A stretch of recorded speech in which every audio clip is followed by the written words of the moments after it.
Valencia. The historic Valencia, formed in 139 BC. That's the year before I was born. That's right. Valencia is the historic centre of the Iberian Peninsula here in Spain. Shut up, Todd. He's already ruining the intros. The star is waiting for the champion. Of course, he'll have to wait a couple more days, another 48 hours before someone is crowned. Welcome back to the DreamHack ZOWIE Open Valencia, brought to you by ZOWIE, by G2A, by Alienware, by Monster Energy, and by Blizzard and Razer. He was going to do that, but I was already in control. Even though I'm not in control, I'm Paul Red Eye Challenger. Hey, see what I did there? Carry on tweeting us, #DHOpen and #WCS. We're back on the panel. It's very late at night, so we're getting a bit weird and a bit cranky. And that's just Todd. How you doing? Maximum cringe intro. But Come other than that, it's going well. Come on now. Like, we should swap places again, I think. I think you should do no. No? I didn't answer well for you last time. No, I didn't. I definitely got wrecked last time. Previous game, I mean, on paper, you'd look at it, Ben, and you go, well, that was an epic. But it was a bit of a weird one, really, wasn't it? You could tell that they were both nervous, and it meant a lot to both of them. Like, when mistakes start happening between two exceptionally high-caliber players, it's not because they're bad, it's because it means so much to them. So you saw the blood pumping, and Showtime was still a little bit shaky when he came in here, and he talked to me and said, like, yeah, that fourth game especially on Gettysburg, he threw it. He really did. It was really a full foreigner moment, but overall, he played a really good series. And in the first two games, he made Polt look like a scrub. That's how good Showtime is. But Polt, equally as good, and he came back into the series and made it exceptionally hard for Showtime. Yeah, it's interesting, Todd, isn't it? I mean, 2-0 down. We've seen Polt do this so many times. You never count him out, do you? Yeah, it's very hard, you know, to actually take out Polt very convincingly. A lot of the time, you know, he's good enough that you just don't throw your Polt. That doesn't happen. And this time around, it really looked like he had switched the momentum completely and he was going to win, but Showtime, I guess, recomposed himself, which is very hard to do. You know, Roddy was touching on this, on how, you know, it's hard to, especially after that game number 4, like the most epic one is like the one where Polt finally brings in the equalizer. So good on Showtime. Yeah. He lives on to fight another day. It does lead on to the round of 16. Pete, what do you make of it? Well, you know, it's nice to have the score predicted exactly right for once. That was kind of nice. Well, if you copy me, eventually. just go with Todd. Pretty sure you called that one a 3-0, didn't you? Didn't you there, Todd? Did I? I'm thinking one of you definitely said 3-2, and it may well have been. I said it was 3-2, yeah. Oh. Good job, Pig. I finally got one on the board. Even the broken clock is right twice a day. Absolutely. Let's take a look at the bracket, because there have been a number of games going on, of course, in the round of 32. We're getting towards the end of our day. We've got 2 more series to come. However, when you look at the top of the bracket on the left-hand side, Rail has come through against Fear, so that'll be a match-up against TLO. Major will take on Sort of, both of those coming through 3-0. Nurchio safely through over Revolver, but Tarantius, despite taking the opening match, went down to Drogo. And at the bottom, Showtime will play a laser. We're on to the right-hand side now. We've got 3 players already through. Vortex taken out Majestic. But the big news is that the youngster from Italy, Reina, has taken out Mana to go through and play Vortex in the round of 16. Lilbo is also through after a tricky game against Jim. And he will play the winner of Snute versus Bunny. Reina is having the tournament of his life here. Well, and he hasn't had much life, frankly. I mean, he's still pretty young, at 14 years old. Indeed. But he beat Daishi in group stage 2, and now, again, another big win for him. You know, we kind of hyped them up in the start of the tournament, and a lot of the time, you know, you do that, but you don't necessarily think, you know, they're going to have a good performance. But in this case, Reina really making round of 16, you know, big performance out of him, and he's not done yet. Yeah. And another name there that we have to talk about, Lilbo beating Jim.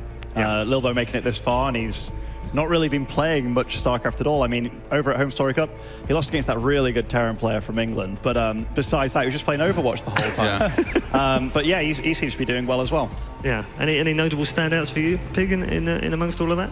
I mean, I think we talked about most of them there, but, you know, there's a few interesting matchups that are coming in the next round.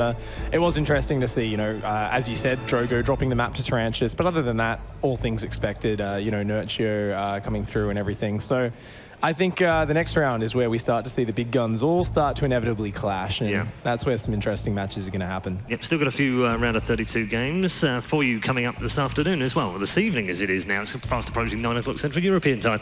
We still have 2 more series to go, so let's show you the schedule for today and show you exactly what we've got coming up, because it's changed a little bit. We've got Snute versus Bunny next. We're very excited about that one. And Stefano versus Puck. That's right. You are not in 2012. This is actually 2016. And Stefano will play Puck in the last game of the day. And he's playing quite well, Ben. I talked about Stefano before this tournament even began. Start of the day you were on as well.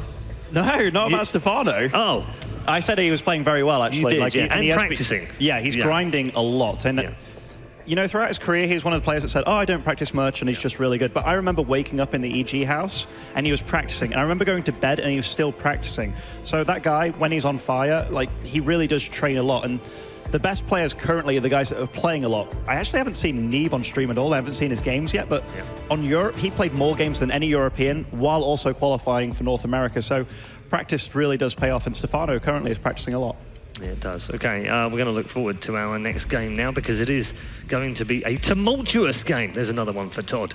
It is a clash of Scandinavians. They've played many times before. It's Snute versus Bunny. So let's start breaking this one down, gents. Pig, what do you make of this matchup? They're the frenemies. They're best friends. They practice together and they run into each other in so many big tournaments. In HOTS, there was the legacy of 2Racks just destroying Snute time and time again. You know, this guy here, Bunny, Patrick, would pull it out in all the clutch moments. But he doesn't have that exact tool under his belt anymore. Things have changed. You know, that used to really be Snute's Achilles heel. There were so many big tournaments he was let down because of that. But Bunny has still showed that he's very strong. He's had a few dips in performance, but he's studying full time. He's currently on holidays. So you got to keep in mind this last month, he's been training a lot. He's been getting back into his groove. So I'm very curious to see just how much that's upped his game, you know, really getting on point in the last couple of weeks. Okay. And he goes up against his teammate, as I said. It seems something of a liquid curse, Ben. What is it about draws and admins that just seem to pull out liquid players to play each other? I mean, there's so many of them that are good that they're inevitably going to meet, but these guys... At some point, sure, but it's just round of 32. I mean, well, you had two countrymen meet in the first round as well in Vortex and Majestic, so, you know, brackets are cruel. You saw Showtime against Polt in the first round, so bad things do happen, but these guys go way back.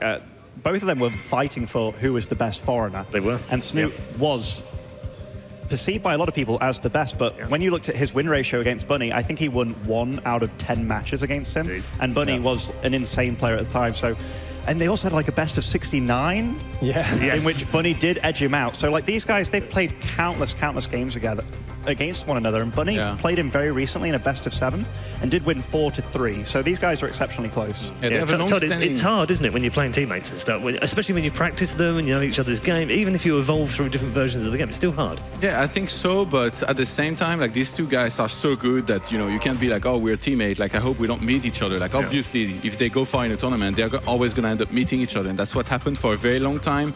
And most of the time, it was Bunny that got the upper hand. I think he's 13-6 against Snute. Not too many people can brag to have such a good winning record against his opponent, but now, as of late, I would say maybe personally I would favor Snute slightly, just because of, you know, the recent performances that we've seen out of both players, and just Zerg, I guess. In Europe, he's doing pretty well, I feel like, against Stian. You know, the last few games that I casted, Nurture and all these guys, they made it look pretty one-sided. In terms of, I want to talk about mentality as well. I know back in the day when you and Grubby were teammates, if you ended up playing each other, you'd always try and mind game him, wouldn't you? You'd try and have something slightly different because he would know how you played and he'd know stuff. Does the same apply in StarCraft? Yeah, I think so. They try something slightly off the wall that maybe one of them doesn't expect. Yeah, you can do that a lot of the time, and at the same time, also, you know, there's always going to be that factor of like you practice together sometimes more than with other people. So it's very hard to come out on top of these, and a lot of the time you're gonna try something crazy, but from these two, I don't know, I feel like just, you know, kind of playing standard and knowing what the opponent's gonna do. In this case, whoever is winning in practice or recently should be playing standard, and that's gonna be for the opponent, the one that's doing a little bit worse, to try and counter what the other one has been doing better and winning with. All right, Ben, very quickly, what were you gonna say? I mean, you are right, amongst teammates, it becomes less a match of like player against player, it's a match of like who can win the mind games kind of thing. Because if you know that your opponent likes to play X on this map, you can do Y to counter. But these guys are two of the most standard of their races. Snute, I can tell you exactly how he's going to play. It's going to be lots of queens. It's going to be ravagers. It's going to be infestors. He's going to be defending all the way. And Bunny, he's going to be going tanks and pushing very, very hard. So will they really, really change their styles too much? And I think they're just going to be clashing heads as hard as especially they on possibly the new can. maps. Okay. New maps, that's going to be a big deal. We're about 30 seconds away, so we'll get quick predictions. Pig, which way is he going? Snoot's going to win 3-1. Queen buff, massive for him. Okay. Very, very decisive. I like that. Ben? I think Snoot's going to win, but for some reason, Bunny has his number. I'm going to go with Snute, though. Okay. Their statistics in series and in maps are pretty close. I'm hoping to see 5 games. So I'm going to go for Snute 3-2. Okay. Very decisive moments here on the panel.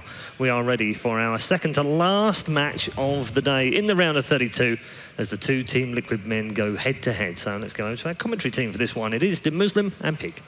Thanks, Paul. Of course, going into a big match there. And we've got a shot here of our Norwegian hero, the top foreigner in 2014. He made that name for himself undoubtedly and has continued a really strong history. Ben, you were mentioning to me before that you've been practicing a bit, and you actually feel like Snute's ZvT has maybe been taking a little bit of a dip, even with the Queen buff recently. Well, Snute's had a haircut, so he's feeling fresh. Like, that can often help, But yeah, Snute was a guy that felt that ZvT was imbalanced in Zerg's favor before the Queen buff happened. Upon the Queen buff happening, he felt he had no reason to lose against Terran. And so losing against Terran just meant that he was awful. And Snute's the kind of guy that will be emo. He will beat himself up to a pulp. And I don't know if you've ever spoke to the guy, but yeah, he is exceptionally cruel to himself. That was his mindset about that. Anyhow, let's introduce these players on the first map, which is Galactic Process. Spawning in the bottom left as our red Zerg, playing for Team Liquid, it is Snute. He's got a big match ahead of him against his teammate here, of course. Him and Bunny have so much history. And Snute's got his work cut out for him, of course. Going up against his opponent, the blue Terran, spawning in the top right-hand side, also representing Team Liquid, it is Bunny. This rivalry, by the way, and the fact that this is a very Cloud Kingdom-esque map, this reminds me of like the Stefano against Thorzane days almost, like teammates going at it, and it's always going to be close, because it is always going to be close amongst these guys. Yeah. So, to start off, we're not going to see anything crazy from either one of these guys. There's a Rax in the base, Refinery timing. This looks like it's going to be a Reaper opening, and it's going up against a Hatch first. So far, standard is standard. Yeah, I like what you said before. You were saying how the mind games work with teammates, but then you're like, but it's Bunny and Snute, it's ZvT. It's a very mechanical matchup. They're both very confident in their relatively standard game plans. Some people would say maybe the new maps feature, they favor kind of the Terran as the more aggressive player, but I really feel like Bunny's a player who has this sort of like solid pre-planned lines of aggression, and it usually takes him a little bit of time to get a handle on where he really loves to abuse the ledges. He's someone who loves to set up a little bit of a slow push, a bit of a parade push, wants to use the ramps to his advantage. So I really wouldn't say that it necessarily favors him against Snute, and I think this map here especially is just in my opinion, it looks like a really well-balanced map. I feel like it just seems like it works well for a variety of styles, and as you get enough expansions, you spread out so much that the Terran still has plenty of room to drop. There's lots of ledges to use, but there's still a lot of space for them to push across into the Zerg side of the map. You're totally right. And here we have a first Reaper into a second Reaper, so already this build is kind of unusual, as normally you see Terrans opting for a Marine and then a Reactor, and immediately, look, this is the fastest 3 CCs you can possibly get off this opening. Oh, wow. So whether this is something that Snute would expect, or is this part of the mind games that come into this matchup? Yeah. I think that's what we're going to see. I mean, here. I think you were mentioning how, one player would be trying to do something different to throw the other one off. I feel like that's what Bunny is doing here. Just the surprise of a second Reaper showing up, doing a little bit more damage, maybe killing a few drones before that Zergling speed finishes, delaying the third base.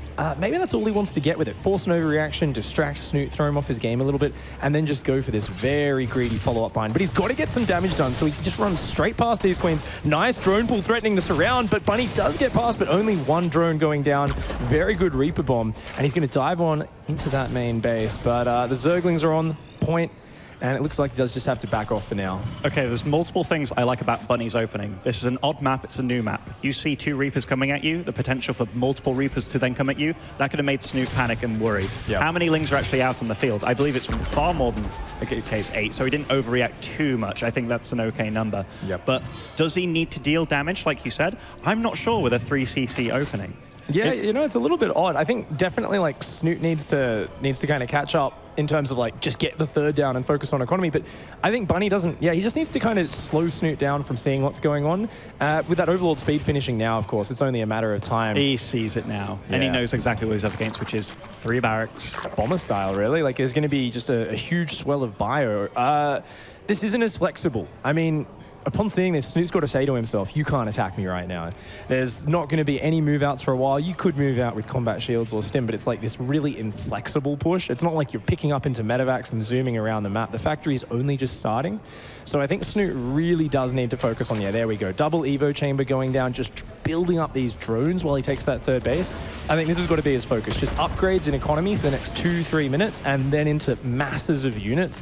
And I think he's got to not rush to Hive too fast. Like, he's got to make sure he has enough units in the mid-game to stop the inevitable swell of bio. I love everything about the production tab for both of them. Besides the fact that there's multiple Overlords all at once, I think there's a tiny bit of supply block there. But how often do you go up against a player doing this build with a 3cc? That 3rd CC was beyond early, but here we see ranged upgrade coming in. So it is going to be that Roach Ravager style that Snute loves so much. But yeah, they're both doing all the right things for the situation they found themselves in, which is macro, macro, macro. You know, to go a bit hyper nerdy here and kind of cast my mind back to the one game where I saw Bunny's build work. Bomber versus Dark back in Pro League. It was months ago now. But it was a situation where everyone said Dark's like 1,000 times better than Bomber is right now. But he tried to rush to Hive too fast. Didn't have a lot of infestors. Didn't have any queens. It was just Roach Ravager and he got overwhelmed by the bio. But I think Snute's way of taking up to Hive is actually pretty robust. Normally he adds in so many extra queens with Transfuse. And he's not afraid to go up to like 6, 7 infestors. Like, he'll build many infestors if he feels it's worthwhile. He won't always just beeline towards those Broodlords or Ultralisks. I love how clever Snute is about clearing out these rocks. Maybe he had one game in practice where a Terran set up tanks behind those rocks and was dropping in front with Marines and such. That'd be a dead 3rd. So Snute's being very meticulous about a new map. Now, the production tab, it's showing that 1-1 is coming in for both these players, but multiple barracks going down now. So it's going to be up to 5 racks. And a tech lab on the factory, inevitably, it's going to be tank, surely. So both, we called this in the pre-game analysis. This is exactly what both these guys like to do. And for good reason, they're both so good at it. How many queens are on the field for Snute? Oh my gosh, Lair only just starting now? That's actually going to slow down his 2-2 from beginning. Like, he's just been pumping out queens, That is ridiculously, and maybe it was down to how many queens he was producing, because he's going to be up to 9 queens pretty damn soon, which you can't damage a Zerg at 9 queens unless he's totally out of position, which I guess Bunny might be hoping for with this. And his 4th isn't particularly early either. 4th is really not that fast. He's on 74 drones on 3 base, so his minerals are oversaturated, getting absolutely 100% potential mining out of them. And I mean, Bunny's going to start sharking around, but look at this, creep is already spreading out in every direction. Bunny's got to do something here to distract Snute, to slow him down. He's got to push the creep back. But I think he's so focused on pumping out units, he doesn't really want to start dropping too many scans. And do you know what I really liked about Snute's play just then? Instantly moved the Overlord back. That was something that we talked about in sort of play that he wasn't doing. So he saves the Overlord, reapplies creep. That's a nice move by Snute. He wasted a scan, or didn't even waste a scan. He had to deny creep there, because that's going to be a spot where he obviously wants to start attacking. This, though, these reinforcements could definitely deal quite a bit of damage if they do join up with this Marine squad. Yeah, it's all about positioning. Snute's using a very slow army. He's got to have them split up in the right position. This drop over here, not doing a lot. And this has got to be really frustrating for Bunny. He keeps scanning to kill tumors, and the tumors get replaced immediately. But now that he can hit in 2 places at once, now's his opportunity. He's got to start sniping off some drones, some queens. He's got to get something done over here. And 1 queen does fall, but 2nd queen, possibly. Ravagers are so low in health, so he does snipe a few Ravagers. Bunny dropping in 2 places at once here, but... Oh, medevac's going down, though. This queen range, these queens are focused firing them down. And Bunny, you know, it's okay if he just pokes around, kills a few drones, but he's only getting a tiny bit of damage, and he's losing medevacs, he's losing hit points everywhere. And this attack, it's been defended. Look at the supply count. Snute is just untouchable right now. He's flying ahead, and it was Bunny that went for the greedy macro opening, but Snute will always go for that overlord speed, so he's always going to eventually sniff you out. And if you're on equal terms and you're not dealing damage, Azur can always outgreed a Terran no matter what. Yeah. And so Bunny, we'll see what happens in the next few minutes here, but and he has got a lot of tanks, 4 tanks together in good positions, could deal a lot of damage in this 4th. With good positioning. Yeah, not a lot of Marauders in the mix. There's only one tech lab building Marauders right now. So Bunny really is like, I want to do damage with the high damage output units now. I don't have a very meaty army, but if he keeps those siege tanks alive, doesn't let them get killed by Corrosive Vial, he's going to do a great job. 2 factory tank here. These Marines actually denying mining, killing 8 drones. Oh, wow. That's a lot of damage being done. Yeah, the Queen's focusing the medevac, but Bunny's getting a bit of a stranglehold on Snute in this location here. Yeah, this is a great adjustment, going for that 2-fact, as you mentioned. And that's going to allow him to just edge his way forwards up here. And with good medevac lifts, kind of just picking those tanky danks forwards, pulling him back, pulling him forwards, it's going to do a really good job. Oh, and reinforcements join the fray here. 165 supply against 200 of Snute. So Snute is max, but the majority of his army is roaches, which against those 6 siege tanks, that number's forever going to be getting higher. In fact, is it 7 siege tanks here? Oh, wow. But this flank, this could be huge. And the Marines, they've all left the tanks. And there's no medevacs. There's like 2 medevacs here. He doesn't actually have enough to pick up those tanks. And they're exposed. No. They've only got a few Marines there. A perfect flank from Snute coming down on that left-hand side. At the same time, the Marines are getting on his 4th, but the tanks are going down. And that's exactly what Snute needed to focus on. Losing 11 drones at the same time. A lot of the roaches actually getting shelled down. Lord.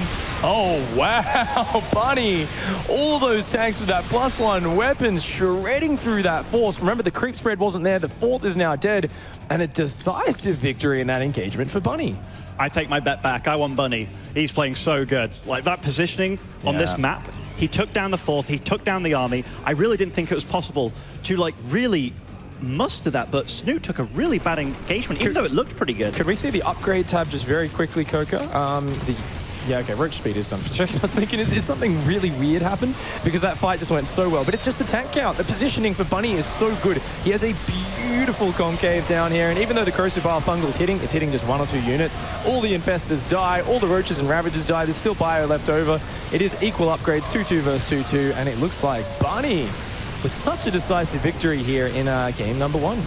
Man, his build was clean. He got the tanks out. Great positioning. Very patient with the tanks too. He wasn't doing what a lot of Terrans do, where they like pick up 10 tanks and medevacs and drop them all in one spot. No, he's very meticulous about his placement. This was very HOTS-esque of Bunny. Yeah, and you know, Bunny's such a good player. I mentioned it earlier. If he finds like that spot on the map where he's like, this is a good spot to kind of do a slow push, and he'll just elevate her and use the ledges. And that's exactly, you could see he's played this map enough. He had the game plan, and Snute just didn't have an answer for it. I mean, now Snute's down about 50 supply, just trying to rebuild his base in 2 different locations. Look at that mineral income, 4,000 minerals per minute. God. That's a lot of mules. It's a lot of mules, and that amount of bio, tanks, medevacs that are going to be piling out, and 3/3s on the way.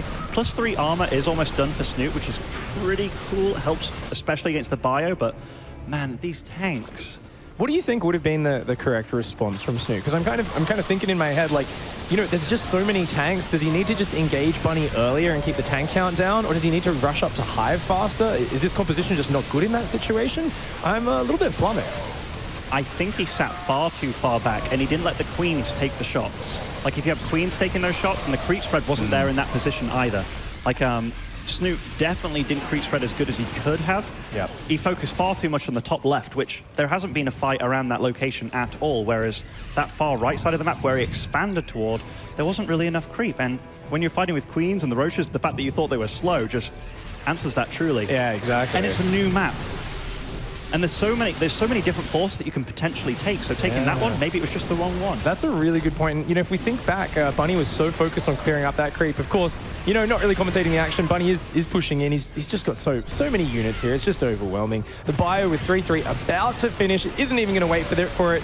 Corrosive Vials going down, but good medevac boost there to dodge those Corrosive Vials. Don't want to take the damage on those medevacs. The siege tanks in the back actually a little bit out of the fight. So it looks like a lot of the bio is going to go down. But Bunny can afford to trade for days, and every unit that goes down for Snute is so damn valuable. This was a textbook game for Bunny. If you asked him, how do you want this game to go? This is probably exactly how he wanted it to go. And GG, Bunny takes the first map really convincingly, and man, he looks calm like a Zen master right there. And I'm very impressed by Bunny. clear game plan and well executed. We go back to, I was saying, it's got to be frustrating if you're going in there with that little squad of the first Marine drop. Remember, he kept scanning, killing the creep tumors. And even though Snute kept replacing it, he just kept dropping the scan. He was like, you're not getting creep here because this is my game plan. It's to push in that one area. And he knew if he let the creep kind of creep down from that middle path, his whole game plan falls apart. If that roach flank, the queens, like you said, if the queens can flank from the side and be like transfusing, absorbing the first tank shots, the game looks completely different. Yeah, it just looked like his army wasn't equipped to deal with tanks. Tanks was the perfect counter. Yeah. Against that. And I mean, that sounds so simple, but Bunny had so many tanks out so quickly. That's the thing. And I think you don't normally see that, right? But with the fast third CC, he got his barracks up quickly, and he was just like, immediately, once he's got the reactor on the starports, like tech lab on the factory, and just start building tanks. And you could tell he was like, all right, let's get a second factory straight away. I can afford this. So he wasn't rushing up to 8 barracks. He was like, no, just get the double tank production going. Don't be building those gas-heavier marauders. Just go heavy Marines. You've got the mobility. And he always kept a little bit of multi-prong. There was that like 3 Marine drop left over on the left-hand side. Yeah. Brought that in the natural at the same time, just to force Snute to multitask a bit. I think it's a really great game plan, identifying the weakness of Snute's style and playing it out really well. Super duper well. And with 9 queens, is there really any excuse for creep spread to be not everywhere by that point in time? I don't really believe so. Like, it is a large map, obviously. Yeah. And I mean, the choice of fourths, has Snute ever had this happen to him before? We don't know. It's a brand new map. These maps have literally been out for a few days, so maybe not. And Snute, he doesn't look too displeased. It is one of the newer maps, and not for Snute. For Snute, this is the equivalent of a beaming smile after a loss.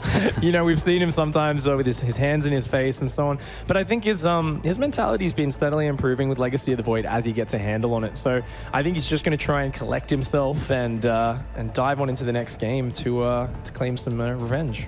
I just don't want Snute to be too hard on himself. He is a great player. He's very capable of taking down any player in this tournament if given the right mindset and the right day. It all comes down to the day. It's just unfortunate that he meets his teammate in the round of 32 because honestly, both these guys deserve to go on. And of course, down here in the bottom left-hand side of New Gettysburg, representing Team Liquid, it is Snute. And that game, it all looked very snooty. I thought he was in such a good position. Remember, he's up like 50 supply at that one point? I think it's one of those situations where you have to try and meet the Terran as he's coming to you. Yeah. And slow him down, especially if your army... But his army wasn't going to get better. He was already maxed out. But spawning in the bottom right, playing for Team Liquid, as our blue Terran, it is Bunny. Yeah, you know, those fights can look a little bit different. Bunny had that game plan and everything kind of like went pretty decently for him. He didn't really slow Snute down at all, but we could tell that if he gets the right positioning, then it works out very well. I'm sure if Snute had a bit more creep out, if Snute somehow intercepted the reinforcements maybe. You know, those tanks were just walking across the map, and it's not like there was a large medevac count. Maybe if his flank came from behind the army as well as from the side. There's a lot of different options. What I'm very curious to see, though, is, you know, Bunny's just done this build. He's executed it perfectly. Does he just do the exact same thing again?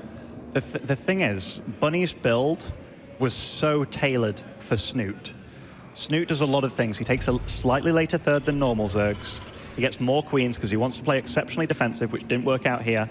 But also, he gets the Overlord speed, which is not a necessary upgrade, but it's just so the Zerg can feel extra safe. Yep. So the fact that he did all these things, so the later third against a super duper fast third CC, then getting the speed as well, it just put him in a position where he was already like, dang. Yeah, it's like this Terran's he's got a really good build against me. How's he got these so many tanks up so fast? And it's like, well, yeah, Bunny did cut some corners. So definitely a different game and a very different map. I mean, New Gettysburg this is the weird map. We've got that tiny path there. It's you know, old Rena's weird, funky brother who it's just a bit strange. Of course, there's also the air blockers on the island bases.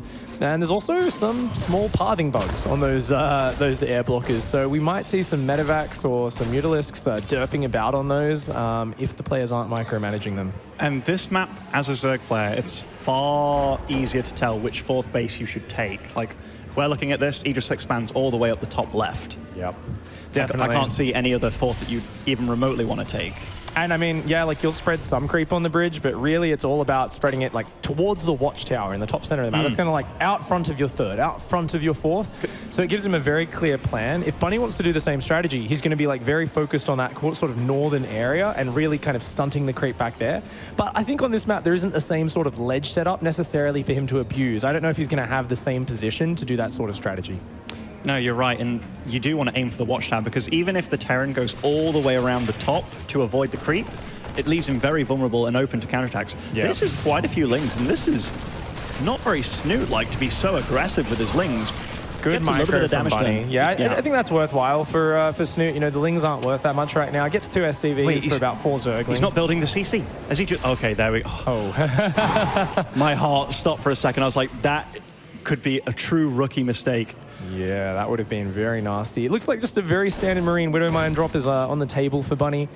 Snute now taking his third. I believe he did go for Overlord speed again. He's got a lot of gas in the bank. Yes, he did. I'm not sure if he scouted absolutely everything. I think he's got a good idea of what's going on anyway. There's quite a few lings, actually. And if there was a drop that wanted to happen sometime soon, Bunny's going to have to think twice about this. Does he really want to move out against this number of lings on the field? They could deal damage. He has to wait for a few reinforcements at least.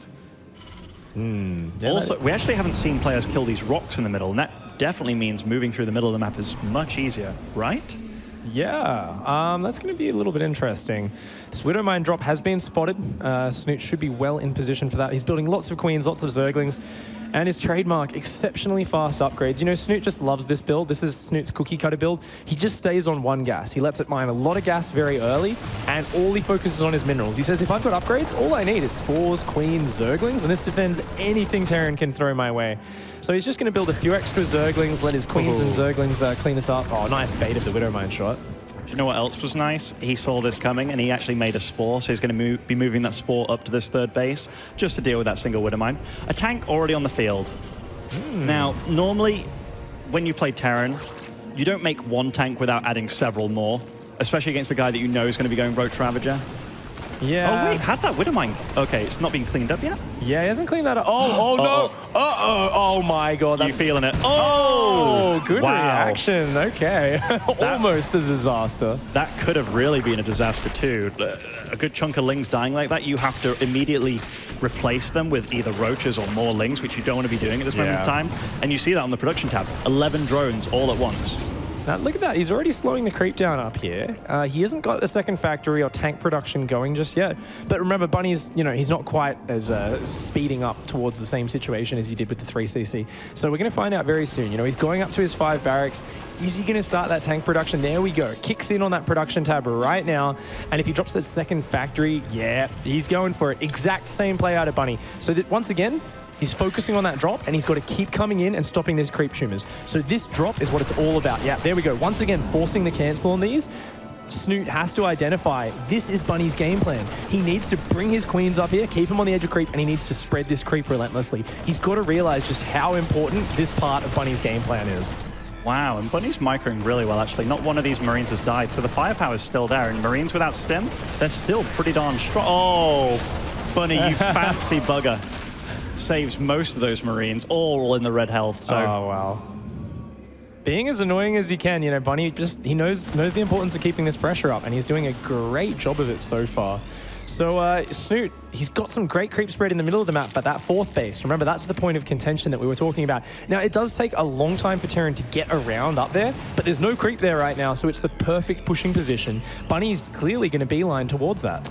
Did he make a Viking last game? I don't believe he did, right? He just went for the full power play? Yeah, I believe so. But clearing out this airspace, if you can get a drop into that main, that could be ridiculously scary. And obviously, it's going to be a mighty ballsy play, but still running up a tight ramp up into tanks and bio and...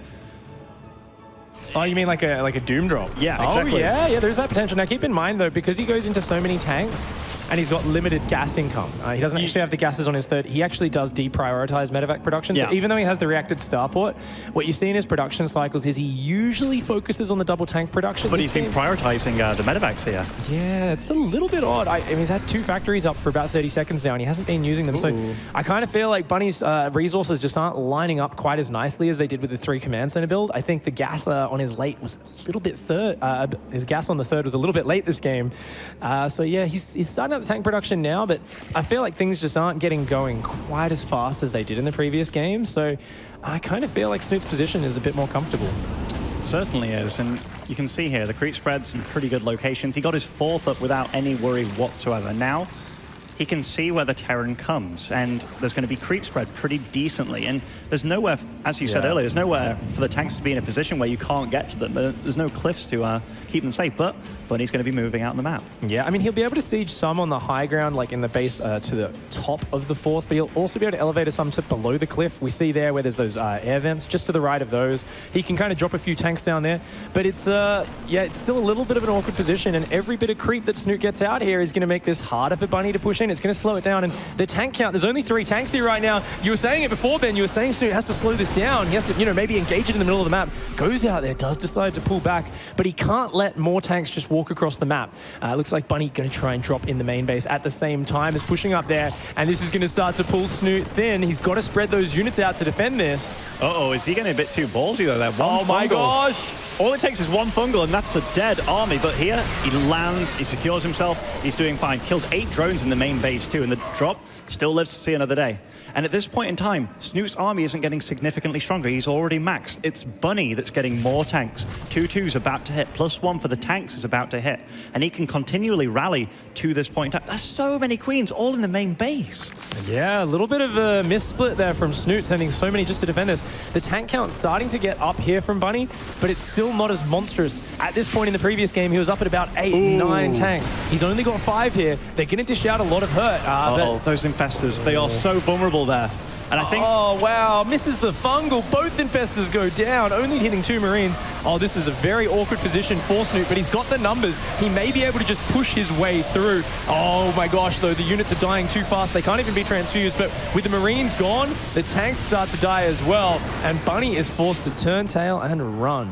That's almost what I expected from the first game scenario, but this game, the positioning, it just wasn't as possible for Bunny to really set up a concave and deal the damage that he wanted to do, but also the build wasn't as greedy, so he didn't hit that 2-2 as quickly this game, or that +1 on the tanks as quickly. I think the tank count was vital as well. We see 3 more tanks kind of rallying up just beforehand, and this is the point where Bunny actually loves to go to epic late game. We see a fusion core on the production tab. Bunny is one of the few Terrans who's actually confident going to Ghost, Liberator, just planetary fortresses, taking bases one at a time and just turtling.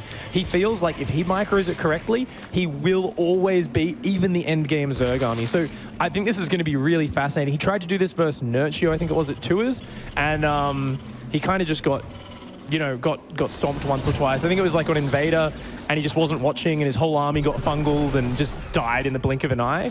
But I really want to see how he makes it work when he doesn't just get surprised with his army balled up. If he can get to range libs and ghosts, this will be very fascinating. Notice he's not really trying to push there. He's just trying to, like, create threat. That's all he's trying to do. I actually wanted to talk about his positioning there. So that covers 2 bases entirely.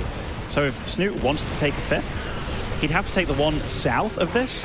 But even that, you can get behind the rocks and start dealing damage to that with tanks quite easily. But Snute's handling this very well. This is fungals, corrosive biles. How do you deal damage to this if he stays out of tank range? And what a sick run by Snute, picking off 2 tanks immediately. And he's going to be continually dealing damage. If he starts picking off these E-bays, that is a dreadful position to be in. That's a lot of roaches. Yeah, he's gonna cancel 3-3. Like, there's just nothing to stop this right here. The tank's like, do I fight this? No, get the hell out of there. Might save one of the E-bays. He's having to bring his whole army back, though. Snute does not care about killing these losing these roaches. He's already done the damage with them. Just wants to kind of kill a few more units. And he's completely fine with that trade because you know what? Snute needs to clear up supply for 12 Corruptors.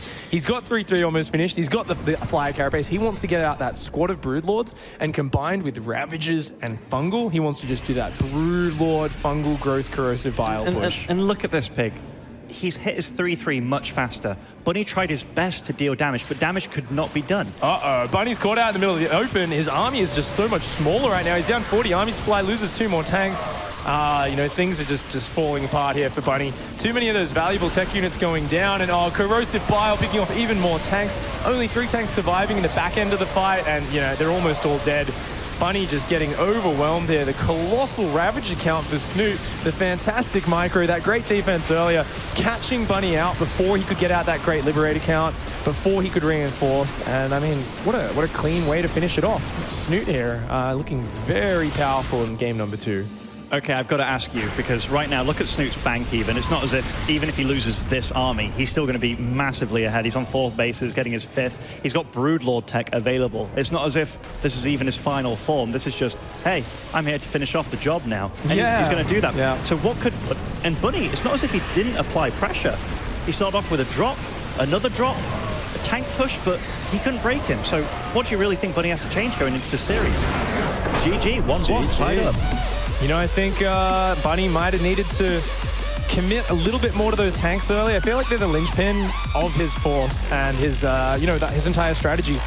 I definitely feel like in game number 1, there was a lot of gaps in his medevac production because you just don't have enough gas as Terran with that build. Like, you got to cut something, and I feel like cutting medevacs, getting more tanks up is important.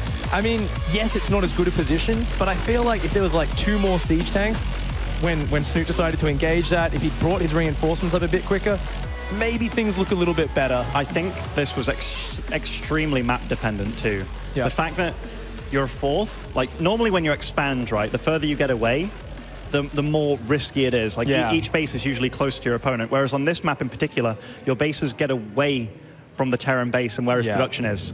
And the path to reinforce, right? He's got to like climb across the entire north side of the map. By the time he gets there, he's like, I'm here, guys, you know? It's such an obvious way to expand because your natural, it's further away. Your 3rd, it's further away. The 4th is even further away. So the base that you really want to attack, where there's going to be least creep spread, and probably easiest to take down, it's still not going to be able to take down. So I think this was a really good Zerg map, actually. Yeah, I definitely think so. I think Snute played it really well, and it played towards his style. We see the last engages here, where, you know, it was that moment where Bunny was just way down in army supply. He lost the tanks to the counterattack, then he lost, you know, tanks on the retreat as well. He very easily could have stabilized here and dragged the game on. I think if he just didn't get surprised by that Roach counterattack at his natural, he could have kind of moved back into a defensive posture. He had such a tank count. The question is, how would he have ever dealt with those Broodlords that were going to be coming soon after? You know, he was struggling dealing with that wave, as we saw, but yeah, he was not set up to deal with Broodlords at all either, especially with the Queens, the new Queens. Snute, they're standardly in his army anyway, and with that amount of Corruptors available and his huge bank, but now, whoa, King Sejong Station was not vetoed? Must have been a Dasan. Yep, Snute did veto Dasan. And we actually saw Bunny veto, you know, the really big one, Apotheosis, I believe. The long one? The one we saw between Lilican and Insolov? I believe that's it, yeah. So, of course, spawning down here in the bottom right-hand side of King Sejong, it is Team Liquid Snute. With their pretty new jersey. You know, Snute used to get called a patch Zerg back in he was a 2012, 2013, and he literally just had a patch come out, which is like the Snute buff, because he builds so many queens in every matchup anyway, so I don't think that, that aura is going to be leaving him anytime soon. No, you're definitely right. And spawning in top left as our blue Terran, it is Liquid's Bunny. A name that I couldn't imagine without Liquid in front of it. Or CJ. Unless it's CJ, yeah. I was about to say. But even that feels wrong. Both Terran players. Yeah, I mean, just Bunny. Bunny Rabbit, maybe, could be. Funny how there was a Liquid Bunny and Liquid Hero, and there was CJ Hero and CJ Bunny. That is actually weird. Oh. Does that mean there's going to be a CJ Mana, maybe? I don't know. But anyhow, standard openings again. Reaper opening against the Hatch opening. Yeah, this map's a bit tough for Zerg, isn't it? Yeah. I mean, it's one of the maps where Liberators... In fact, this was tough before the Queen buff. Yeah, the Queen buff is a really big one on this map, right? Because Terran would just go 1-1-1, like every game on this map, like double drop, Liberator follow-up, because there's so many angles to hit with both drops and Liberators. Well, you're right. There was a few openings that were specifically exceptionally good on this map. So you had the Reactor opening, where you did like the 2 medevac Marine drop with a Widowmine, followed up by double Liberator. Yeah. Like, what did Zerg do against that? But now, Queens actually fend off that stuff much, much better. In fact, Hellbat pushes, I think they're going to stop pretty much altogether. Yeah, I mean, there's a lot less you have to worry about. Yeah, the like, Queens just focused the medevac down so quickly. You know, it used to be the medevac gave this real staying power to those sort of pushes, but they are going to be much rarer. So a lot of those aggressive Terran builds not quite as powerful here.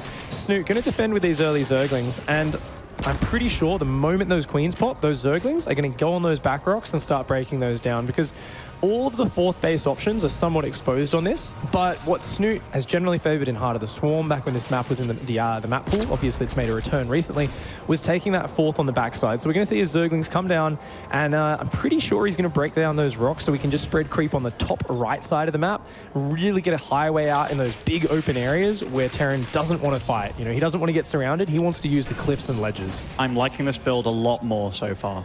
This is the Beyond Stim timing build. As it stands, obviously it can change as things go on, but this is the build that I have a lot of success against Snute with. Okay. Yeah, it's a very powerful build. I mean, it's been slightly nerfed by the Queens, but because the Stim Marines are such a kind of hard-hitting unit with much more mobility and firepower, you can often just snipe the Queens down, right? If the 2 Queens are exposed at all, you can just kind of kill them instantly. So the Zerg has to be very careful dealing with this. And I mean, a lot of the time they want to have Banelings out or a bunch of Roaches, but we often see, you know, the Terran player just focus firing those units down so quickly and then picking up whenever they're outnumbered. Well, one of the things that Terran, or Zergs, and in particular Snute, have been doing, they've been relying on getting to Roach Ravager, but not really getting Roaches. They've been relying on getting on to Roach Ravager. So skipping that whole, I have to make units, damn. They just keep droning, Lings, Queens. Queens fill in that defensive slot. But if you're against Queens, with just Marines, Marines actually do pretty okay, and especially against Lings without any buffer. And look at this creep spread towards this 3rd. These medevacs are on the way. If you get into that 3rd and you get behind the minerals, or in the minerals, like between the hatchery and stuff, how does a Zerg deal with that? Exactly. I mean, they've got to have Roaches out. All the Queens have to be in the right position. And we've seen from Snute, he likes to go for the Roaches later on. As you said, you know, it's mostly Lings and Queens. So Spores is going to be great. And even if the Zerg comes down and then deflects the Terran from the 3rd, he can always pick up from that mineral line, boost into the main base. So this is going to be very awkward for Snute to cover everything. We notice he's building a lot of Zerglings, multiple Spores. He's non-stop producing Queens. He's just completely stopped droning on 40 drones. He knows he needs to shut this down. And honestly, that's a very clever tumor in the main as well. Well, honestly, Snute's focus has been very wrong this game. His creep spread should have been, and you see him creep spreading behind the rocks and stuff, which you have to do, but his priority should have been here. Gap, right? He should have been here. And yes, he's getting some Queens in position, but these Marines, they need to get in between the hatchery and the minerals. And honestly, it could be GG if he does that, but he's not doing it. Oh, no, that's a lot of Zerglings. Nice stutter step from Bunny here, but oh my god, the Queen focus fire. Those medevacs just take so much damage. And Bunny deflected, not getting the damage done. I mean, that's got to be a big, big victory for Snute there. I almost want to see the resources lost, because that was a lot of Lings that did die. And in fact, it's not even that close. I think Bunny mishandled that situation, honestly speaking. Without a surface area, and you can get your medevacs in a pretty decent location down there to deal a lot of damage, whereas now he should just keep focusing that medevac and it's gone. Oh, wow, yeah. Mistakes have been made. One of the biggest strengths of this style is the staying power. You can really hang around and keep the Zerg on their toes. But that's the weakness of Zerg in Legacy of the Void. That's why we've seen so many of these aggressive builds come up and be popular. It's because if you can keep the Zerg on their toes, constantly responding to your aggression, then the Zerg is always going to fall behind. But look at this. These medevacs are just getting shut down so fast. And these Queens are snipers, Pig. Yeah, man. They've got some bloody beautiful anti-air attacks right there. That is insane. And the drones. Notice as soon as the pressure let up, that's all Snute did. He said, I've got like 10 Queens out. I've got a few Zerglings. What can I do? I've deflected your drops.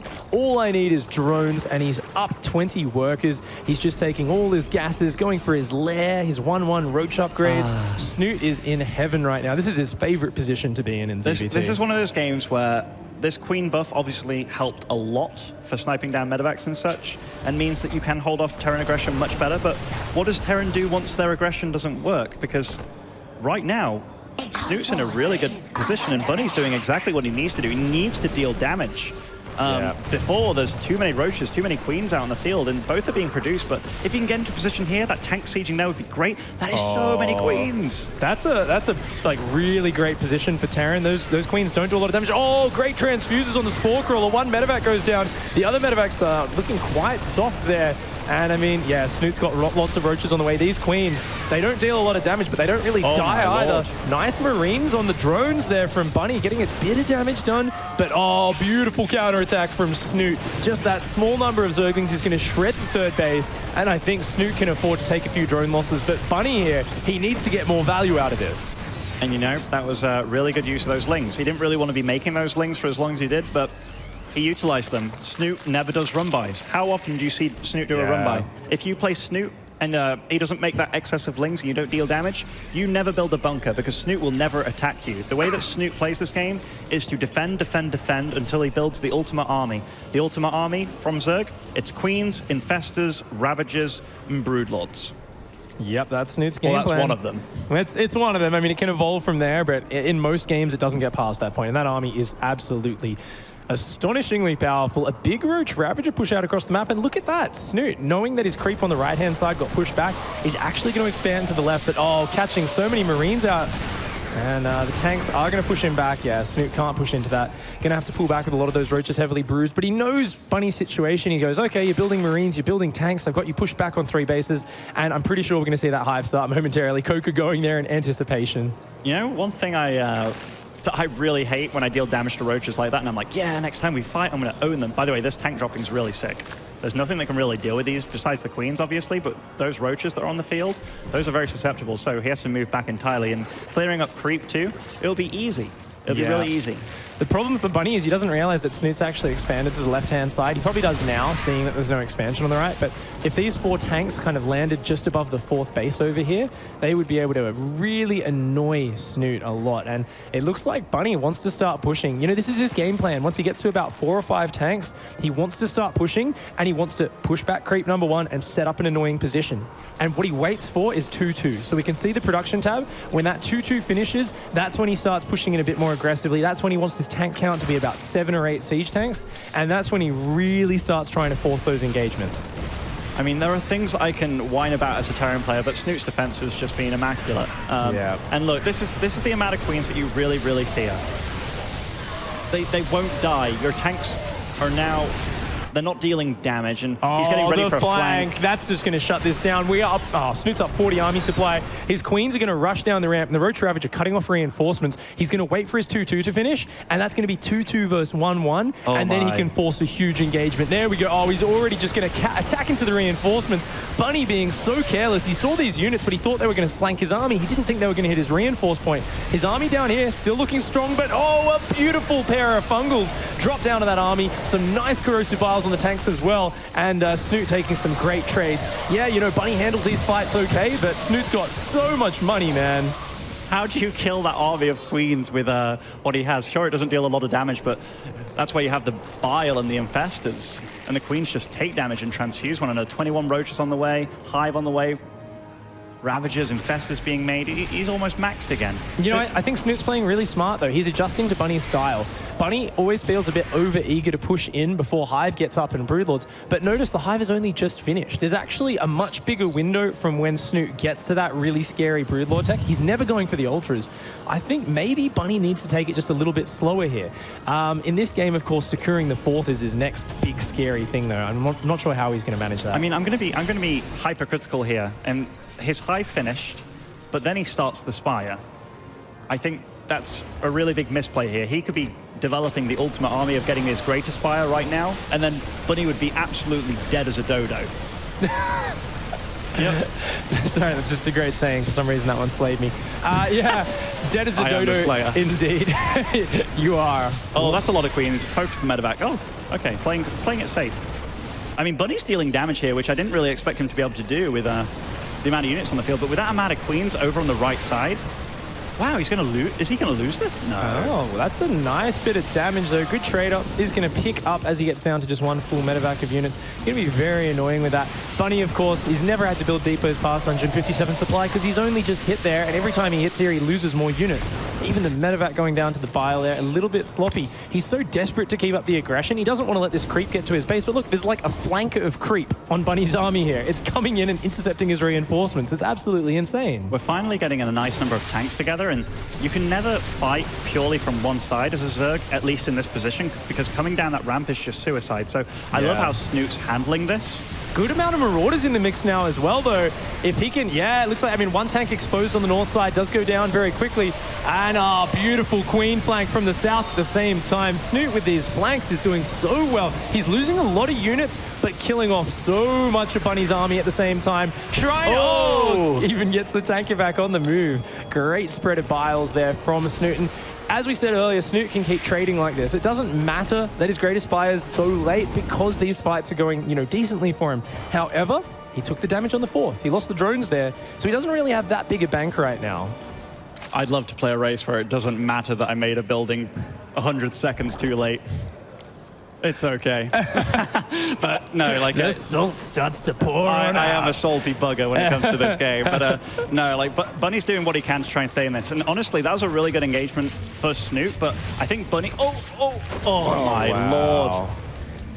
Patch ago, wouldn't have happened. But like, I think Bunny did really well to say, hey, there's queens that side. They aren't going to die. I'm going to engage the roaches and the ravagers. And honestly speaking, I think Snute probably lost more. Oh my gosh. Bunny's got to keep a better eye on these medevacs. You don't have as much room for error with that as you used to.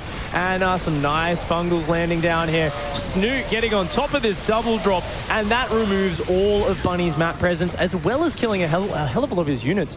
This pushes Bunny back into his corner of the map. And what is Bunny doing? He's like, I've almost got 3-3 in tanks and Marauders and Marines. Guess what? They don't really shoot up that much. The siege tanks are going to shell his own units. You're absolutely right. Broodlords are just going to kill it, man. And this all stemmed from Bunny's initial stim attack not dealing the damage necessary. And I really think it was down to kind of bad positioning. Because I think you can trade with 16 Marines and 2 medevacs. You can trade with Lings all day long, especially off creep. You take an engagement, even if you kill only 5 Lings, let's say, but you pick up and you don't lose anything.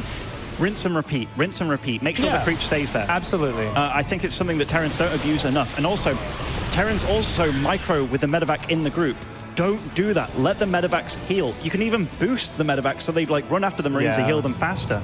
But just keep on stutter stepping the Marines while the medevacs heal, which Bunny didn't abuse as much as he needed to. And he's fell so far behind this game because of the early game. Yeah, I mean, the Queens look really kind of funny this game. It seems like Queens are just deflecting everything. But you're absolutely right, Ben. Bunny opened with a tempo opening, an aggressive opening, didn't find the damage. And look at this tiny army just caught in the middle of nowhere. How bizarre does that look? Just walking into the middle of creep, losing everything. And this army on the left at the same time, he's splitting up because he knows Broodlords are on the way. He knows he needs to try and use mobility. But with this much creep spread, he doesn't even really have a mobility advantage. The Roach Ravager is just too good. These are the saddest tanks I've ever seen right now. And Broodlords are going to eat them up. There's a little bio flank that tries to get in there. Going to lose his fourth while this goes on. Could kill those infestors too. Not too bad, He's got to take what he can get, but the Roach Ravager coming in, and there's just too much of it. Yeah, he's even in upgrades. It's 3-3 versus 3-3, but all of his units were stimmed, and they're so damn weak just from getting down there to kill that base. And Bunny has nothing behind this. He's building 2 Vikings at a time. He's trying to just boost every unit he has across the map straight into Corruptors. I mean, that's like the story of this game, isn't it? Medevac's just flying into anti-air units over and over again. Snute makes this look really, really Ember. He does, and that's not because it is imbalanced, it's because Snute handled it so well. And Bunny didn't utilize the build correctly. Bunny's the kind of guy that he plays tanks well. He should, if I was his coach and I was getting in that, I'd be like, yo man, Snute's going to open the same way every game. That build that you did in the first game, despite that being a really good map for it, I'd go back to basics. I really would. I think this map's ideal for it as well. There's great ledges all over the place. And I think Bunny would have headed in that direction, but the early game just didn't quite go his way. And now we see Snute just slowly choking him out of the game. This is, Snute doesn't want to take any risks. He's just like, well, you need to slow me down. You need to keep dropping everywhere. So I'm just going to keep cleaning these drops up one at a time. And when I push you off the map, that's when I'm going to poke in here with these Broodlords. I'm going to siege up this fourth. The Roach Ravager is going to join up. The Infestors are going to join up. And Bunny, with just a few Marines, Marauders, a Viking, 0 medevacs, doesn't have an answer to this. By the way, I love that Snute goes for armor upgrades on his air units. Given that it's mainly Marines that he's going to have to deal with. And his whole army, the whole idea with the Queens and the Infestors is about outlasting your opponent. Queens deflecting drops on their own. no problem there. Bases dying left, right, and center. And GG. Snute takes a 2-1 lead in the series. Really finding his footing here in this third game, taking the 2-1 lead. And Snute, you know, you can see him there taking in a deep breath. He's just one game away from victory now. He's playing well. He's playing well. The first game, he took a bad engagement, lost his fourth, lost the game. But the games as they progress, you're really seeing that Snute plays that, hey, you attack me, I'm going to do what I do, you know I'm going to do it. Yeah. How are you going to stop it? Because if it gets to the Broodlord situation, you're not going to win.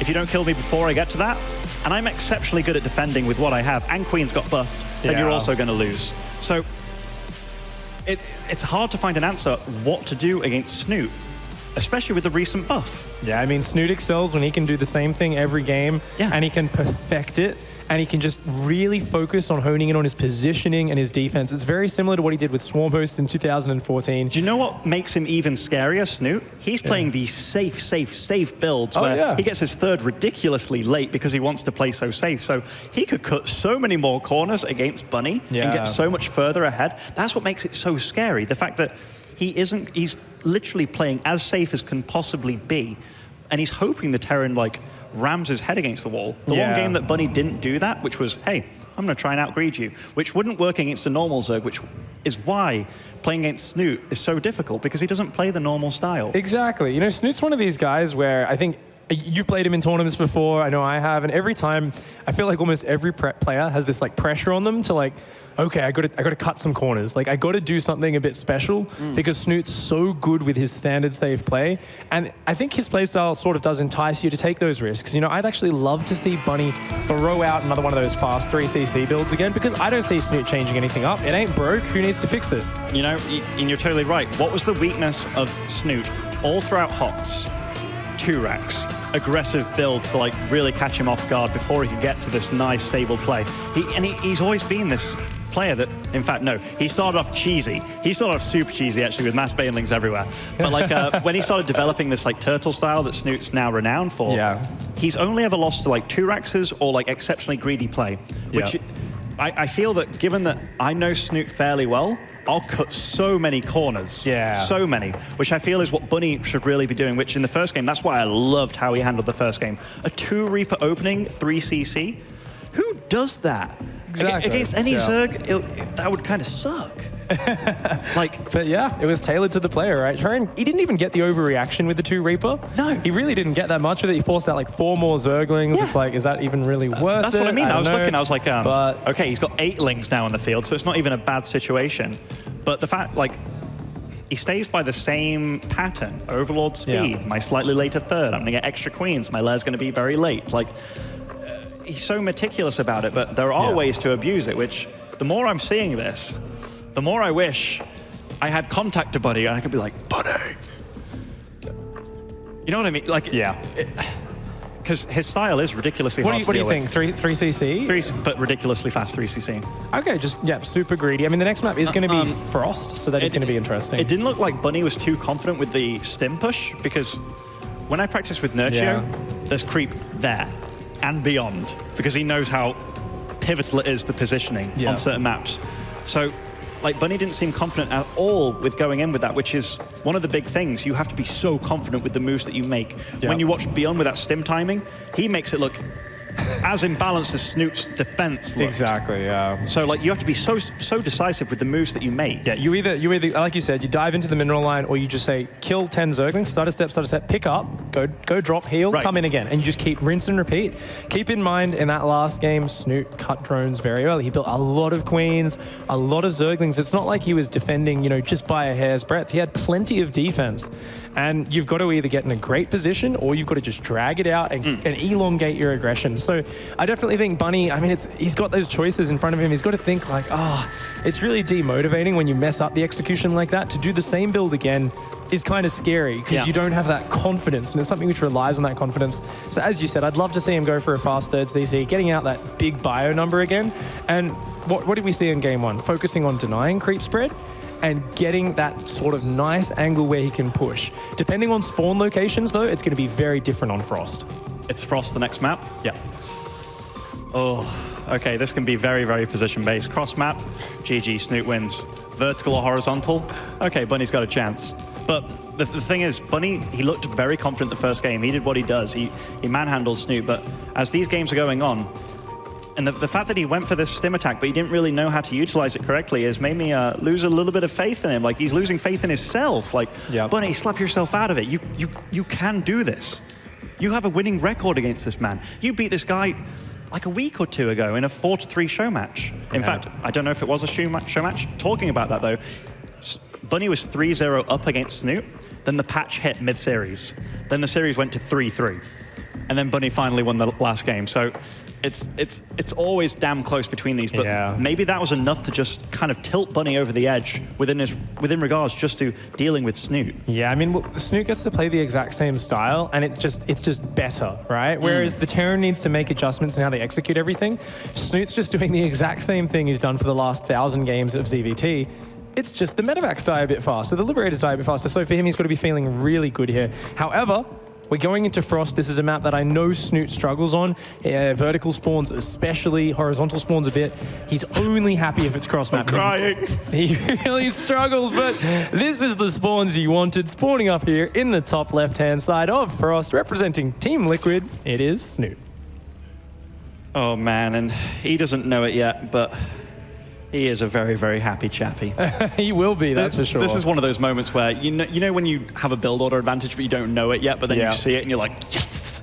Well, spawning in the opposite side of Frost as our blue Terran, crying inside, it is Liquid Bunny. Oh. Playing I was about to say, that World banner, Championship Series. That banner was not Bunny. Bunny and the WCS have melded. They're forming one. Of course, in these spawns, keep in mind, the Zerg still can't really get a fifth very easily. So in these spawns, I mean, I know this is a long shot down. I'm kind of like have we seen Snute really take a fifth? He gets there. He gets there in eventually. The series? Does he really need it for most of the game? No. Not particularly. And it's fairly easy defending 4 bases on this map. Yeah. So if there was a map that was very snooty, it's this one, especially cross map. I wonder if Bunny's going to say, look, I just don't want to try and win with the same style, though. Because it's this, I might go for that turtle style. I might go up to the range liberators, the ghosts, and play the slower game, and then really just use positional play and drops to deny the 5th bases. It's an option. It's way down the track, of course. First of all, we've got to see what happens in the early game and what sort of momentum each player gets. You know, Bunny doesn't know it yet, but this would be perfect for that 3cc build he pulled off in the first game. Yeah, it actually would, and he could still do that here. He has opened up Reaper CC. He's actually not SCV scouting, so trying to get every bit of money possible. He's actually going to just scout with the Reaper to the left, see Snute's not there, and then go across the map. So I'd say it's actually very likely that he does go for that same build, and I'd love to see it. I think it would be very powerful. The fact that he hasn't gone for a second barracks before that second depot, this could definitely be back to what he liked to. And second Reaper. You know what? And I hope he does it. He had a lot of success with that first build, and it wasn't. In fact, that attack that Snute did on his tanks as well, it was when his bio left his tanks. Yeah. That couldn't have been like much worse for him, but he still slaughtered Snute. So positionally speaking, it's going to be interesting. Where does he choose to push? No doubt going through the center of the map. And there we go. 3rd CC on the way. Bunny going with what worked in game number 1. He did clean up there, despite being behind about 50-60 supply at one point in the early mid-game. And we were like, oh, Snute's in a great position. And then, bam, double factory siege tank marine push, just overwhelmed. So looks like both players are doing the exact same builds as in that game 1. Overlord speed on the way here for Snute. And the Reaper finally arrives. Just going to have a little bit of a poke around, check what's going on. I think Bunny, in his own mind, already is saying, Snute's going to play the exact same thing. I didn't even really need to scout. Wow, 3 racks off this. Yeah, that's how he did it in the game before. It is 3 racks in the factory, and the factory swaps with the reactor on the starport, then he builds the tech lab and goes into tank production from there. Yeah. And we look at this 3rd timing too. Like, what is the normal 3rd timing? About 3 minutes 45 is what Snute would normally go for with this build. Oh, yeah. What Snute would normally go for, but I mean a normal Zerg.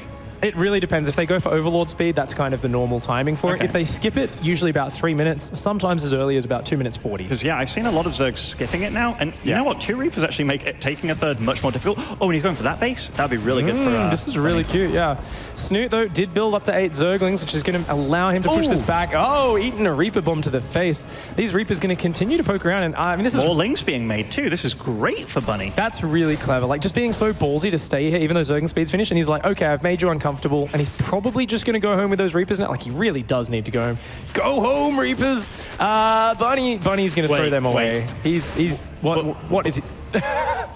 You know what? I think he's saying it's Snute. I bet he didn't build any more Zerglings. I bet he's just saying in his head, like, I bet Snute's being so greedy, and he's going to pay the price for that one. The Reapers are going to go down. Of course, they weren't going to do too much, joining in with the Marines later on. A couple of Reaper bombs can pay off, but not the most important thing. As a Terran, though, I'm looking at this. I made those 2 Reapers. I gone 3 CC, and I see that my opponent made far more Lings than he should have.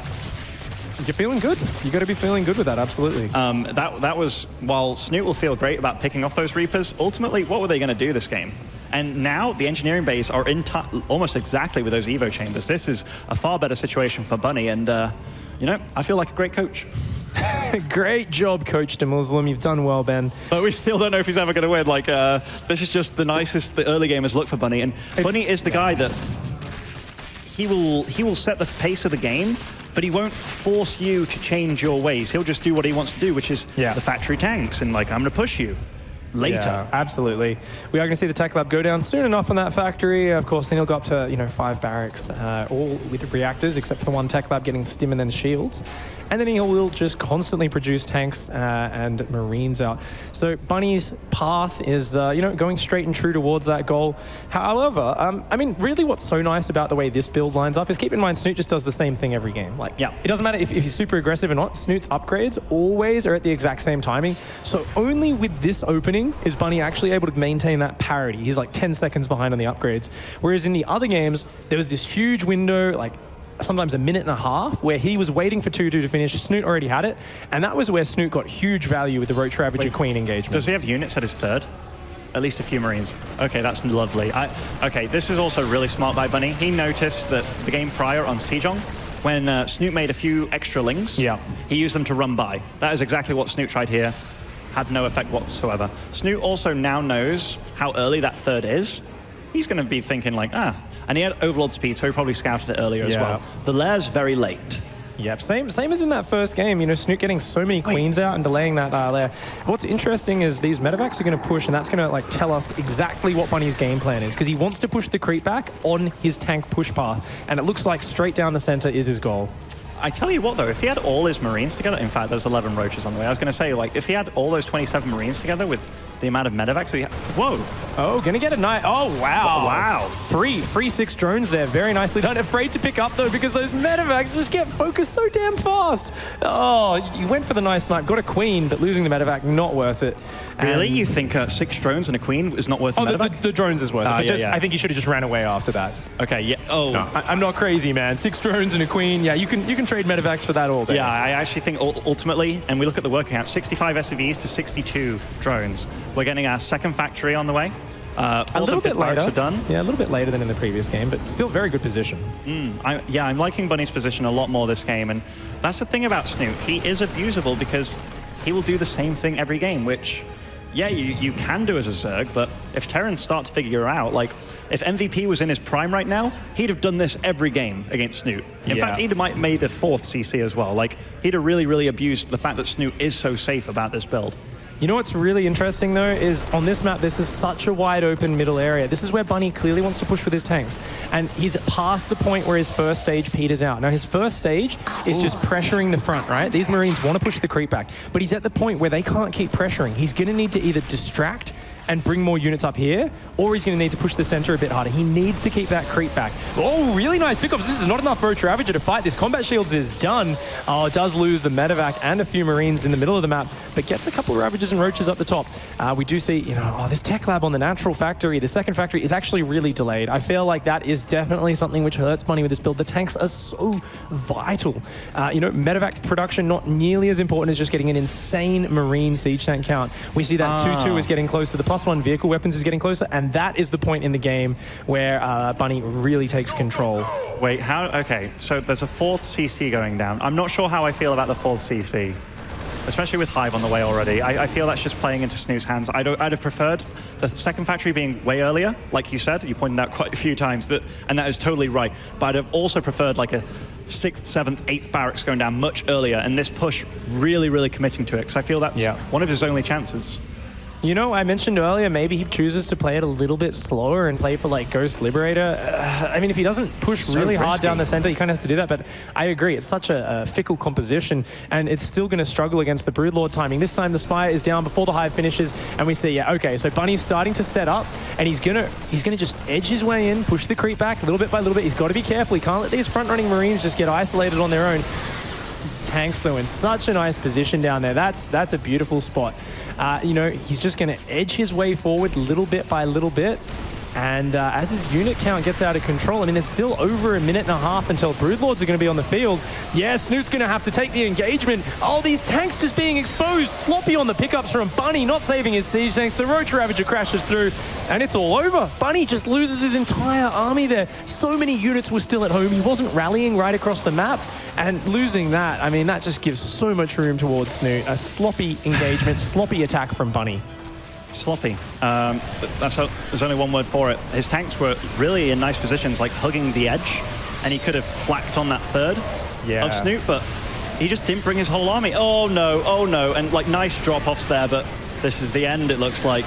I mean, the supplies are still relatively close, actually, and Snute's throwing away absolutely everything, even making Zerglings. Those are wasted supply almost at this point in time. Yeah, potential for a big counterattack a little bit later, but Bunny has the 4th base. He may be able to bounce back. Why did he make Zerglings? He has a gas bank, he has a mineral bank as well.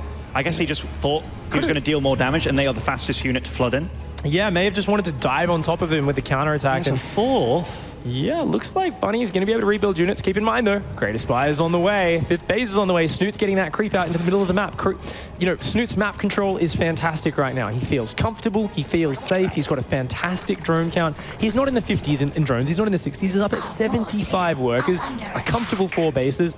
And with the Corruptors already on the way, more Infestors, I mean, it's only a matter of time before Broodlords hit the field. Oh, this is very nice micro, by the way. You notice how he's not moving the medevacs at all. So the medevacs are constantly healing. So those Lings were dead meat in that engagement, but Snute does force him back. Yeah, nice trade-off there. Gets a lot of the Zerglings. Zerglings not the most important part of Snute's army, though. And Snute here, look, he wants to maraud around the map. He's going to split off these Roach counterattacks. They've really done so much for him throughout today.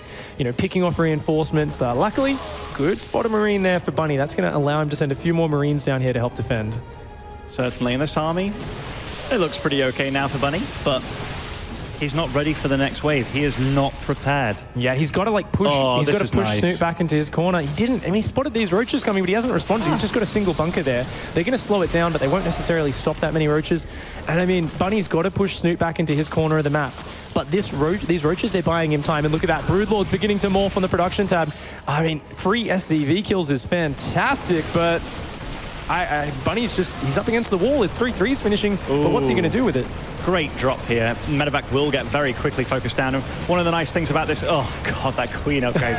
But one of the nice things about Snute's style too, with the Queen buff, he upgrades the Queens because he's upgrading the Roaches and Ravagers. So they deal with Medevacs. They don't get armor upgrades going on. They just own Medevacs left, right, and center. Oh, yeah. But now, this army of Bunny, it is not equipped to deal with Broodlords at all. There weren't extra starports being made. He's getting starport upgrades now because he knows Snute so well. Most Zergs go Ultra. Snute has never liked Ultras. He's always liked Broodlords, and now it's going to get a bit dicey. Yeah. Oh, wow. Snute shouldn't take this engagement. Snute, yes, he should not be fighting here. Oh, he's got a lot of Queens coming in. That's great, but all the Ravagers and Roaches go down very quickly. Bunny's going to need to get out of there. Oh, the Medevacs just get focused down. Look at that focus fire from Snute. He doesn't just A-move. He's clicking on those Medevacs constantly, and now the Broodlords come in. And he's maxed again, 34 Roaches on the way. So it was actually a really bad engagement from Snute, like engaging with all those Roaches and Ravagers into tanks already sieged up, but it doesn't matter at this point in time, actually. He can A-move to victory and even takes down the Medevac. That is pouring salt in the wound. Yeah, Bunny getting pushed back here. Just losing that momentum after that first push did peter out. And, you know, I'm feeling pretty good about my prediction of 3-1 earlier. It looks like Snute is in the commanding position in this game. And, oh, man, even losing a Medevac to a Spore. The Medevacs have just been a little bit careless throughout this series with Bunny. And he's just not finding that momentum which he needs. Snute pushing over to his side of the map with this horde of Roaches, Ravagers, a couple of Infestors, and, of course, those ever so important Broodlords to back it all up. Behind it all, he's still adding on more Queens. He's got this great defense for any drops, for any counterattacks. Oh, and the goo starts coming running out, so that planetary will die eventually. Might get repaired, but he's cutting off reinforcements to help out this planetary as well. It's a lot of roaches. An infestor as well joins the fray, and the broodlords. Those are the real story.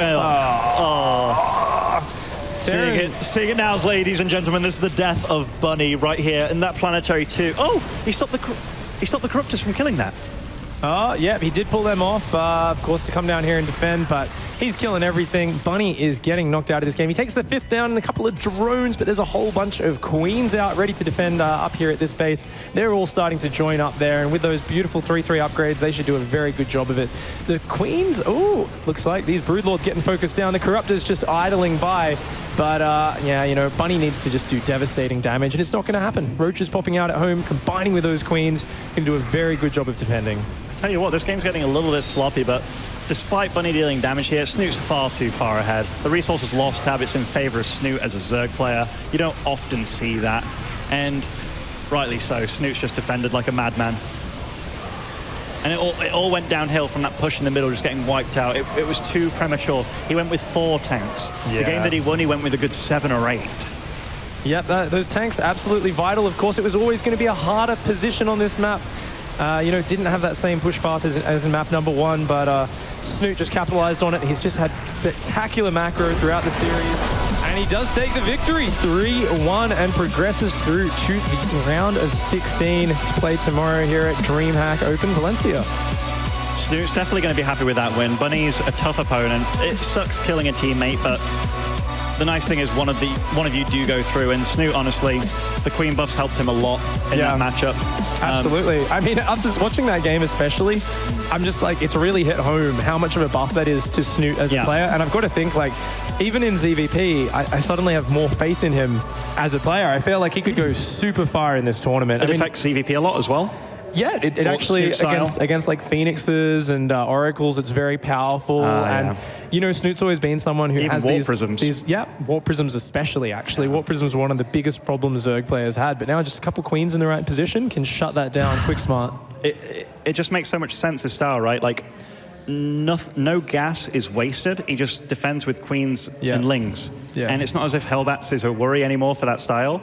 So you can actually cut a lot more corners than Snute is doing, honestly. I played Zergs that do cut more corners. They're not necessarily as good with the Infestors and Bile, but they are better at getting into that stage of the game. So Snute's scary because he's so safe, but he's scary because there's so much more that he can definitely do. Yeah, absolutely. We're seeing, you know, one of these engagements here where Snute got super eager to take the engage, actually took a really bad first half of the fight, but because this is one of those situations he was so far ahead in. And yeah, I mean, you're so deep on creep, suddenly like, hey, the Queens can actually fight here. Let's get in there. And the Medivacs get sniped down quickly.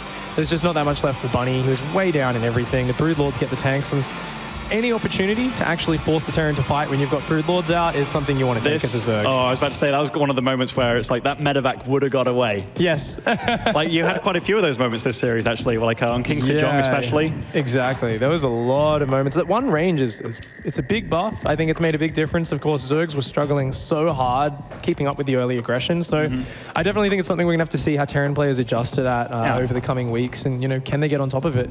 I'm actually really curious as well, you know, what we're going to hear from Snute in a little while about the Queens, because I'm sure they're going to ask him about that on the couch. So let's go over to Smix and hear from Snute. Well, it's funny that you should say that, Pig, because as soon as Snute sat down, I looked over at him and I said, Queens are pretty strong, eh? And he just gave me a little nod. So there you go. He agrees that they're very strong. He also added that we need it. Now, Snute, talk to me. Look at Kevin's cheeky grin over there. Why do you guys need it?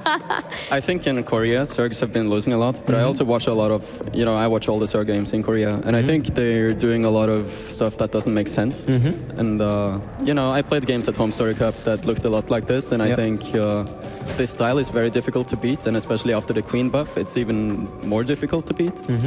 But I think that Terran on some maps, like Sejong, for example, can be very strong. It's very difficult to stop, for example, the tank push that Bunny used.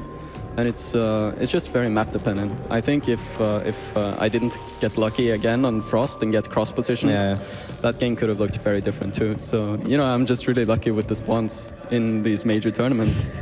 They actually pointed that out as soon as that map started. They said, oh, It's cross-spawn. Snute doesn't know it yet, but he's about to be very happy. But let's just talk about that series overall, first of all. You know, maps 2 to 4 looked really dominant for you. Game 1 obviously didn't go in your favor, so what do you think went wrong there? I didn't have enough experience on this map, and I didn't realize how powerful this attack by Bunny would be. I didn't set up the flank like I should have. So the tanks really caught me off guard, and I didn't have time to break down those rocks up there. It's just too many rocks on this map to, you really need to plan ahead and break them down quick. And I think that's what lost me that match at least. I had to fight down there, but Bunny just elevated up to the high ground again, and I didn't stand a chance. So it was a very smart choice by him. He picked the map first, so I thought maybe he's got something special prepared. But I didn't expect it to be something like this. I got a couple questions about the series as well. I mean, first of all, if I look at that last game, right, I do feel that Bonnie was playing in a way where he was actively trying to deny everything that you were trying to do. Like, I felt that Bonnie was super active in scanning your tumors and killing them over and over again, every now and then, whenever he could. He picked off a couple of drones. Like, it felt that Bonnie was doing a lot of things right. Where do you think it went wrong for him? Like, if you look at it from the other side of the coin, what do you think Bonnie could have done better? I think he went downhill a bit when he lost his first medevac, because the queens just take it down so quick, and and from there it just snowballs. Like ZvT is a very snowbally matchup, and if you lose even the first medevac against a Zerg that knows how to macro well and position units correctly, and especially after the queen buff, it's very difficult for Terran to move the medevacs, like sneak them behind into the main. He tried that once and he got shut down. So it's just very difficult when you lose your first medevac. You know, there are a lot of Zerg players out there that love like opening up in a similar way you do, maybe a few less queens in the previous patch. And, you know, when I think of ZvT in Europe, I obviously think Nurcho and Snute. You know, like I love both the way that you guys play. You play a little bit different.